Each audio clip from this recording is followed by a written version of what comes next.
Hello everyone, welcome back on this amazing YouTube channel Neel Kamal coaching classes. दोस्तों सबसे पहले तो यार माफ़ी, बहुत दिनों से लेक्चर आ नहीं पा रहा था क्योंकि थोड़ा सा बीमार थे, कुछ टेक्निकल इशू हो गया था जिसकी वजह से आपके लेक्चर्स नहीं आ पा रहे थे। लेकिन शॉर्ट्स में क्या कहा था कि बहुत जल्दी डेप्रिसिएशन के ऊपर चैप्टर पे वीडियो लेक्चर आने वाला है। तो एक काम करते हैं कि बिना किसी देर के हम स्टार्ट करते हैं डेप्रिसिएशन चैप्टर। क्लास 11th का फर्स्ट टर्म हो गया, सेकंड टर्म आ रहा होगा, तो कमेंट्स में बता दो कैसे कैसे मार्क्स आए, अच्छे या बेकार, बता देना, ठीक है। आज का चैप्टर क्या है? आज का चैप्टर है डेप्रिसिएशन। डेप्रिसिएशन ऐसा तो है नहीं कि पहली बार सुन रहे हो, फर्स्ट टर्म में तुम लोग पढ़ चुके हो, लेकिन सेकंड टर्म के अंदर भी दोबारा से रिपीट होगा। तो हम अपनी क्लास को ना डेप्रिसिएशन से ही कंटिन्यू करेंगे, ठीक है। आप लोग देख पा रहे हो कि हमारे चैप्टर का नाम क्या है, concept and accounting of depreciation, जहां पर हमारा इस पे काम करता है अकाउंटिंग स्टैंडर्ड नंबर 1। और आज ये क्या रहेगा, ये इंट्रोडक्शन पार्ट रहेगा। इसके लगभग इस चैप्टर को हम 3 से 4 पार्ट्स में कवर करेंगे। तो बेफिक्र रहना, स्ट्रेट लाइन मेथड है या रिटर्न डाउन वैल्यू मेथड है या परसेंटेज है या एसेट डिस्पोजल है, और सबसे ज्यादा क्या होता है, प्रोविजन फॉर डेप्रिसिएशन, जो बच्चों को तंग करता है ना कि सर एसेट डिस्पोजल कैसे बनेगा, प्रोविजन फॉर डेप्रिसिएशन अकाउंट कैसे बनेगा। तो सारा 1 बाय 1 करेंगे, लेकिन क्या चाहिए, कंसिस्टेंसी चाहिए। और जो भी लिखवाएंगे, जो भी कराएंगे, तो अपनी पेन और नोटबुक को लेकर बैठो और जो भी क्वेश्चन देंगे मेरे से पहले तुम करने की कोशिश करना, ठीक है। चलिए सबसे पहले समझेंगे what is the meaning of depreciation. What is the meaning of depreciation? आप सभी जानते हैं कि बिजनेस को स्मूथली रन करने के लिए हम लोगों को जरूरत होती है एसेट्स की। और आप एक बात बताओ, जो भी हम एसेट का मतलब, जैसे एक एग्जांपल लेते हैं कि यार आप लोग कोई फोन यूज कर रहे हो, मान लो आप ओप्पो, वीवो, आईफोन 13 है ना, आजकल तो क्रेज में 15 भी आ गया है। अब मान लेते हैं, आप एक बात बताओ मुझे, मैंने एक आईफोन लिया 1,50,000 का, 1.5 लाख का लिया, और मैंने यूज करते करते 1 साल हो गया, मैं 1 साल से उस फोन को यूज कर रहा हूं। अब आईफोन 16 लॉन्च हो गया, मेरे दिमाग में आ गया कि यार मैं इस फोन को बेचूंगा और आईफोन 16 लूंगा। एक एग्जांपल लेते हैं, ठीक है। तो क्या ये मेरा फोन 1,50,000 का ही बिक जाएगा? नहीं बिकेगा, डेफिनेटली इसकी कुछ ना कुछ वैल्यू रिड्यूस हो जाएगी। तो जब एसेट की वैल्यू यूज करने की वजह से या नहीं भी यूज किया है, जब एसेट की वैल्यू अपने आप ही डिक्रीज हो जाती है, तो उसको हम लोग डेप्रिसिएशन बोलते हैं। यहां तक बात समझ आई? यहां तक तो हम लोगों ने पढ़ रखा था क्लास 11th में, हम स्टार्ट कर रहे हैं इस बार, फर्स्ट टर्म के अंदर पढ़ चुके हैं। लेकिन थोड़ा सा क्या होता है ना, आप लोगों के लिए थ्योरी भी इंपॉर्टेंट है, आप लोगों के लिए थ्योरी भी बहुत इंपॉर्टेंट है। तो थोड़ा थ्योरी पे भी फोकस करेंगे। देखो क्या है, देखेंगे जरा एक बार। एक मिनट बेटा, एक मिनट। इंट्रोडक्शन के अंदर हमने क्या सीखा कि the term depreciation is concerned with the property, plant and equipment. यहां पर डेप्रिसिएशन वर्ड का मतलब ही है प्रॉपर्टी, प्लांट और equipment. Many business enterprises require different type of property, plant and equipments. देखो आप समझो, डेप्रिसिएशन वर्ड का मतलब, डेप्रिसिएशन का सीधा सीधा संबंध है बिजनेस में यूज होने वाली प्रॉपर्टी, प्लांट और इक्विपमेंट्स। इक्विपमेंट का मतलब जो एसेट्स आपकी होती हैं। हम सब जानते हैं कि मैनी मतलब जितने भी अलग अलग टाइप के बिजनेस होते हैं, सभी बिजनेसेस को अपने हिसाब से एसेट्स को चयन करना पड़ता है, एसेट्स को चूज करना पड़ता है। एसेट्स का मतलब हो गया मेरा बेटा, जैसे land, building, machinery, motor vehicle, computer, printer, furniture, ये सब क्या है, बिजनेस के एसेट्स है। अब हमारा कोचिंग क्लास है, तो हमें कोचिंग क्लास की रिक्वायरमेंट के हिसाब से तो एसेट चाहिए। अब मैं यहाँ पर एक साड़ी प्रिंटिंग की मशीन लगा लूँ तो मैं क्या करूँगा उस एसेट का?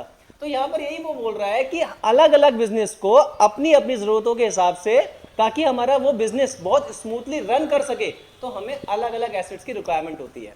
और एसेट से मेरा मतलब है लैंड, बिल्डिंग, कंप्यूटर, मशीनरी, मतलब जितनी भी फिक्स्ड एसेट्स होती हैं, जितनी भी फिक्स एसेट्स होती हैं। क्योंकि हम लोगों को क्या पढ़ाया गया है, हम लोगों ने पढ़ा हुआ है कि हमारे पास जो एसेट्स होती हैं बेटा, एसेट्स वो 2 तरह की होती हैं। एक होती है करंट एसेट और एक होती है non current asset. Non current asset का मतलब फिक्स एसेट्स। फिक्स एसेट्स को भी डिवाइड करते हैं कि ये टेंजिबल एसेट है या इनटेंजिबल एसेट है। तो मैं आपको यहाँ पर फिक्स एसेट्स की बात कर रहा हूँ कि फिक्स एसेट की वैल्यू में जब यूज करने की वजह से या किसी भी कारण से उसकी वैल्यू कम हो जाती है, तो उसको ही हम डेप्रिसिएशन बोलते हैं। तो अब आप लोगों के दिमाग में यह आ रहा होगा कि यार डेप्रिसिएशन की जो डेफिनेशन आएगी उसमें ये लिखना है। तो कोई बात नहीं, अभी स्लाइड चेंज करते हैं और मैं बता दूंगा कि जब 1 मार्क्स की डेफिनेशन आएगी तो उसमें क्या लिखना है, ठीक है। एमसीक्यू फॉर्मेट का पेपर आएगा, तो थोड़ा सा थ्योरी को यार ध्यान देना है। हम लोग पता है क्या करते हैं, हम लोग सोचते हैं कि यार थ्योरी क्या करेंगे पढ़ के, बस थ्योरी तो बस मैं ऐसे ही कर लूंगा, रात को देख लूंगा यूट्यूब पे एक लेक्चर, ऐसे काम नहीं चलेगा ना। चलिए, अब जब भी हम किसी एसेट को यूज करते हैं तो बेटा उस एसेट को यूज करने से उसकी वैल्यू में कुछ ना कुछ कमी आ जाती है, उसकी वैल्यू में कुछ ना कुछ लॉस हो जाता है। कि there is a bound to be loss of value of property plant और equipment over a time whether in use और नॉट। चाहे मैं किसी मशीन को, किसी एसेट को यूज करूं या ना करूं। फॉर एग्जाम्पल ये स्मार्ट बोर्ड है, अब ये स्मार्ट बोर्ड हम लोगों ने 2 लाख का परचेज किया, अब मैं इसको यूज नहीं कर रहा, मैंने सिर्फ लाके अपने यहां पर रख लिया, तो भी बेटा इसकी वैल्यू कम हो जानी है। तो ये बात ध्यान रखना कि किसी भी एसेट को, चाहे वो प्लांट, अच्छा एक बात समझना, मैं यहां पर ना प्रॉपर्टी की बात नहीं कर रहा हूं, सॉरी बेटा, अभी मैं बता रहा हूं कि ऐसा मैं क्यों कह रहा हूं। मैं यहां पर ना लैंड और बिल्डिंग की बात नहीं कर रहा हूं, लैंड और बिल्डिंग पर ना डेप्रिसिएशन नहीं लगता, अभी मैं बताऊंगा क्यों नहीं लगता, इसका भी कारण मैं बताऊंगा आपको। तो एक बात सुनना कि there is a bound to be a loss of the plant equipment over a period of time whether in use और नॉट। एग्जांपल के लिए मान लो ये आईफोन 13 है, आजकल तो क्या आईफोन सिंबल ऑफ स्टेटस हो चुका है भाई, आईफोन नहीं है तो जिंदगी खराब, ठीक है। मान लीजिए ये हमारी क्या है बेटा, ये हमारी टाइमलाइन है, ये क्या है हमारी, ये हमारी टाइमलाइन है, ये हमारी टाइमलाइन है, बात समझ आ रही है। जब आईफोन 13 मतलब लॉन्च हुआ तो 1 अप्रैल 2020 को मैंने आईफोन 1 लाख रुपए का परचेज किया, ये एग्जांपल है, ठीक है। अब मैंने इस आईफोन को यूज करना स्टार्ट किया, यूज करता रहा और मान लेते हैं यहां पर लॉन्च हो गया था आईफोन 14, यहां पर लॉन्च हो गया था आईफोन 14। अब आप खुद बताओ, 1 अप्रैल 2020 में मैंने डेप्रिसिएशन, मतलब ये मैंने मशीनरी खरीदी थी, मैंने इस फोन को खरीदा था। अब 1 अप्रैल से लेके 30 जून 2023 तक टोटल कितना टाइम हो चुका है इस फोन को खरीदे हुए, तो आप देखो 1 अप्रैल 2020 से 1 अप्रैल 2021 पूरा 1 साल हो गया फोन को यूज करते करते, हाँ या ना। ऐसे ही 1 अप्रैल 2021 से 1 अप्रैल 2022 ये 2 साल हो गए, और ऐसे ही 1 अप्रैल 2022 से 1 अप्रैल 2023 ये हो गए 3 साल, ये हो गए हमारे 3 साल। तो इस फोन को 3 साल से भी ज्यादा हो चुके हैं यूज करते करते। तो आप मुझे बताओ कि इस फोन की कीमत 1 साल मतलब 3 साल बाद कितनी रह जाएगी, द कॉस्ट आफ्टर 3 ईयर इस फोन की कितनी रह जाएगी। तो उसको निकालने के लिए हमें कुछ मेथड पढ़ने पड़ेंगे, हमारे को कुछ फॉर्मुलेस पढ़ने पड़ेंगे, जिससे हमें यह पता चलेगा कि हमारे इस फोन की कीमत आज से 3 साल बाद कितनी रह जाएगी। क्यों यार, ऐसा इसलिए होता है, जब ये आईफोन मैं आपके सामने दिखा रहा हूं, जब आप किसी को सेल करोगे, क्या इसमें से कैमरा निकाल लोगे, क्या सॉफ्टवेयर चेंज कर दोगे, क्या बॉडी स्ट्रक्चर चेंज कर दोगे, कुछ चेंज तो होगा नहीं। लेकिन यूज होने की वजह से या टेक्नोलॉजी में चेंज आने की वजह से इसकी वैल्यू में क्या हो जाएगी, कमी आ जाएगी। अब वैल्यू कितनी कम आ जाएगी, मान लो सपोज करो मैंने ये बोला कि भाई देखो 1 लाख का मैंने फोन लिया था, तो भाई मैं तो बेचूंगा 70,000 का। मैंने कहा भाई मैं तो बेचूंगा इस फोन को 3 साल बाद 70,000 का, और पूरी जनता, पूरी पब्लिक क्या कह रही है, भाई तुम्हारा फोन रह गया सिर्फ 40,000 का। अब मैं किसको सही मानूं, अपने आप को सही मानूं या जनता को सही मानूं। तो उसको निकालने के लिए हमें क्या पढ़ना पड़ेगा, डेप्रिसिएशन का कॉन्सेप्ट पढ़ना पड़ेगा। यहां तक बात समझ आई, उम्मीद है यहां तक समझ आ गया होगा।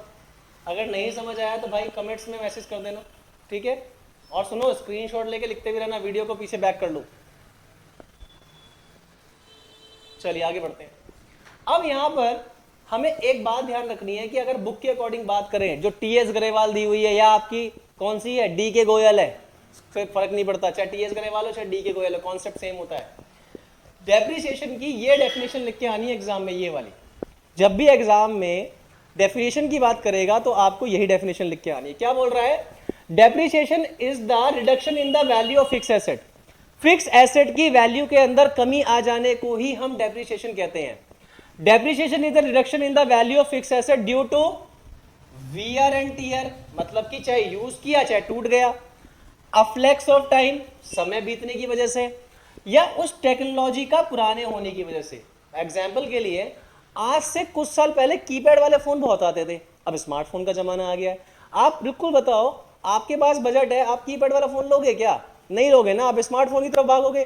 तो टेक्नोलॉजी के बदल जाने की वजह से भी एसेट डेप्रिशिएट हो जाती है।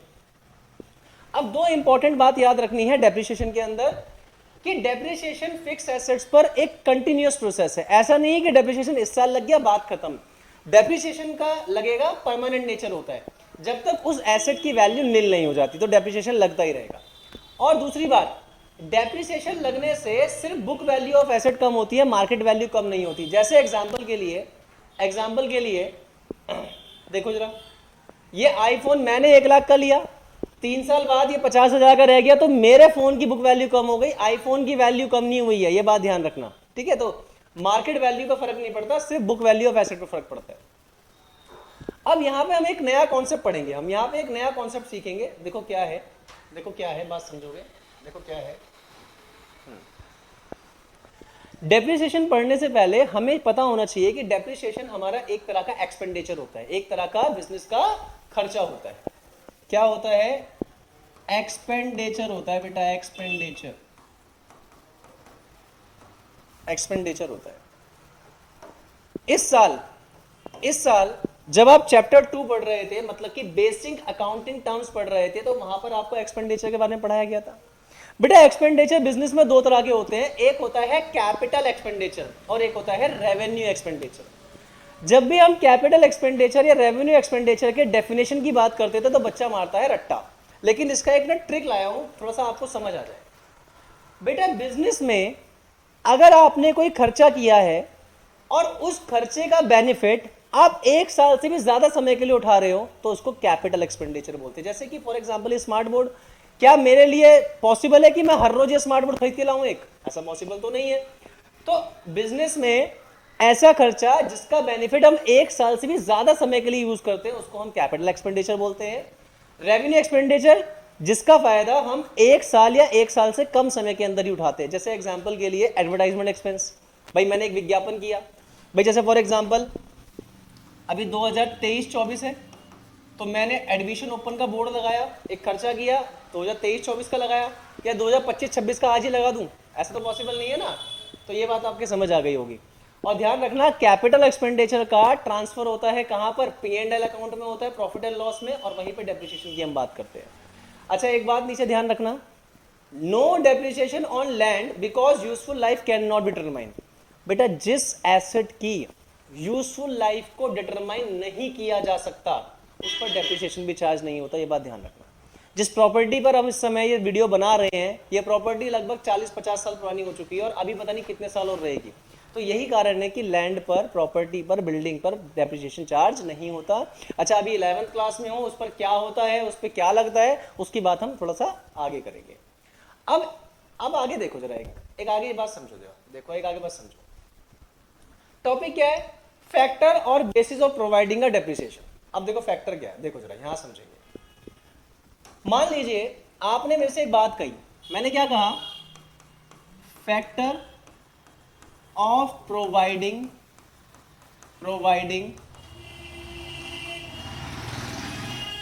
डेप्रिसिएशन। लाओ तुम्हें 1-2% अकाउंटेंट तो आज ही बना देते हैं, 1-2% अकाउंटेंट तो आज ही बना देते हैं आपको। बेटा हमें डेप्रिसिएशन निकालने के लिए, किसी भी एसेट पे डेप्रिसिएशन कैलकुलेट करने के लिए हमें क्या क्या चाहिए होता है? हमें चाहिए होती है ओरिजिनल कॉस्ट, हमें चाहिए होती है उस एसेट की या उस मशीन की ओरिजिनल कॉस्ट। उसमें से माइनस कर देना आप स्क्रैप वैल्यू आप माइनस कर देना और डिवाइड कर देना उसको उसकी यूजफुल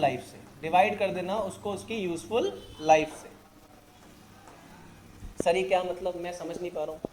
बेटा एक चीज होती है कॉस्ट ऑफ एसेट, एक चीज होती है cost of asset. Cost of asset कह लो या ओरिजिनल कॉस्ट कह लो, एक ही मतलब है। मतलब तुम्हारी मम्मी तुम्हें पंकज कहती है या पप्पू कहती है, उससे कोई फर्क नहीं पड़ता, हो तो तुम एक ही आदमी, ठीक है। दूसरा, अगली चीज होती है स्क्रैप वैल्यू, और तीसरी चीज होती है यूजफुल लाइफ। थोड़ा सा गर्मी लग रही है ना यार, है ना, पंखा चलाता तो भाई, ठीक है। देखो बात समझो बेटा, एक होती है ओरिजिनल कॉस्ट, फिर होता है स्क्रैप वैल्यू, फिर होता है यूजफुल लाइफ। इस बात को समझना, आप थोड़ा ध्यान समझना। मान लीजिए मैंने एक एयर कंडीशन परचेज किया, एक एसी परचेज किया। अब एक एसी परचेज करने में एग्जैक्टली कितनी कॉस्ट आई, मुझे ये चीज चेक करनी पड़ेगी। देखो, अगर मैं रियली बात करूं तो मैंने अभी इसी साल एक टाटा क्रोमा का मैंने एक एसी परचेज किया, जो कि मुझे कितने का पड़ा था, 34,990 रुपीज का मुझे पड़ा था एसी। उसके बाद फिर मुझे उस पर खर्च करने पड़े 100 रुपीज अपने यहाँ तक मंगाने के लिए, मुझे किराए पे देने पड़े। भाई ये क्या आ गया, ये तो हो गया मेरा परचेज प्राइस, ये तो हो गया मेरा परचेज प्राइस। और एक काम करता हूँ कैलकुलेशन के लिए ना, मैं इसको राउंड फिगर करता हूँ, इसको मैं 35,000 कर देता हूँ। मैं इसको क्या कर रहा हूँ, मैं इसको पूरा 35,000 कर देता हूँ। 35,000 मैंने इसको 35,000 कर दिया। 100 रुपये खर्च हुआ था बेटा उसको अपने यहाँ तक मंगाने में, रिक्शे वाले का तांगा वांगा खर्चा हुआ। और उसके बाद मेरा 1,000 रुपये खर्च हुआ था उसको इंस्टॉल कराने में। भाई सिंपल सी बात है, जब आप मशीनरी को लाओगे तो रेडी टू यूज तक करने में जो भी खर्चा आता है, सुनना मेरी बात को, रेडी टू यूज करने में जो भी खर्चा डेप्रिसिएशन मतलब एसेट के अंदर आता है, उसको ओरिजिनल कॉस्ट के अंदर ऐड किया जाता है। ये बात हमेशा ध्यान रखना। सेकेंड हैंड मशीनरी की अभी बात नहीं हो रही है, यहाँ पे न्यू मशीन की बात हो रही है, ठीक है। तो टोटल खर्चा कितना हो गया मेरा, 36,100 रुपये। मेरा कितना खर्चा हो गया, 36,100 रुपये। इसका मतलब ओरिजिनल कॉस्ट कितनी आ गई, 36,100 रुपये माइनस। बेटा अगली चीज होती है स्क्रैप वैल्यू, अगली चीज होती है स्क्रैप वैल्यू। हर मशीन का, हर एसेट का अपना एक यूजफुल लाइफ होती है कि ये मशीन 4 साल 5 साल 10 साल यूज होगी। 10 साल बाद जब मैं इस एयर कंडीशन को बेचूंगा, मान लीजिए ये मेरा एसी बिक जाएगा 3,000 रुपए का बिक जाएगा, तो वो कही जाएगी इसकी स्क्रैप वैल्यू। क्या कही जाएगी, इसकी स्क्रैप वैल्यू कही जाएगी, स्क्रैप वैल्यू। ठीक है, ये बार बार ना यार स्पेलिंग गलत हो रही है, थोड़ा सा इसको ठीक कर लेंगे ना, स्पेलिंग गलत हो रही है बार बार। तो स्क्रैप वैल्यू कितनी आ गई, 3,000। और हमें ये बोला गया था कि ये एसी आपका 10 साल तक काम करेगा, दैट इज यूजफुल लाइफ कितनी हो गई, 10 साल। तो देखो जरा 10 साल। अब इसको सॉल्व कर लेते हैं। लो एक काम करते हैं, इसको ना अपनी मम्मी अगर भेज देते हैं, थोड़ा तंग कर रहा है, इसको थोड़ा साइड कर देते हैं, ठीक है। ये लो थोड़ा सा इसको साइड कर दिया, तो देखो कितना बचा, ये आ गया 33,100 रुपये डिवाइड बाई 10। तो इसका मतलब हर साल, हर साल, अच्छा डेप्रिसिएशन एनुअल होता है बेटा, ये ध्यान रखना, डेप्रिसिएशन एनुअली होता है, मंथली नहीं होता, ठीक है। तो इसका मतलब हमारा एनुअल डेप्रिसिएशन, एनुअल डेप हर साल कितना लग रहा है, 3310 रुपये हमारा डेप लग रहा है। तो आपको डेप्रिसिएशन निकालने के लिए 3 चीज चाहिए होती हैं, ओरिजिनल कॉस्ट, स्क्रैप वैल्यू और यूजफुल लाइफ, ठीक है। आज हम लेक्चर में अभी इतना ही आपको पढ़ाएंगे, ठीक है, क्योंकि अभी मेरी दूसरी क्लास है, तो अभी मेरे को एकदम रिसेंटली में इसको रिकॉर्ड करना पड़ा। कल एक काम करते हैं, इसका पार्ट 2 लाते हैं और यहाँ तक पढ़ लेना, ठीक है। तो फिलहाल bye bye, tata, see you, next lecture में मिलते हैं, बाय।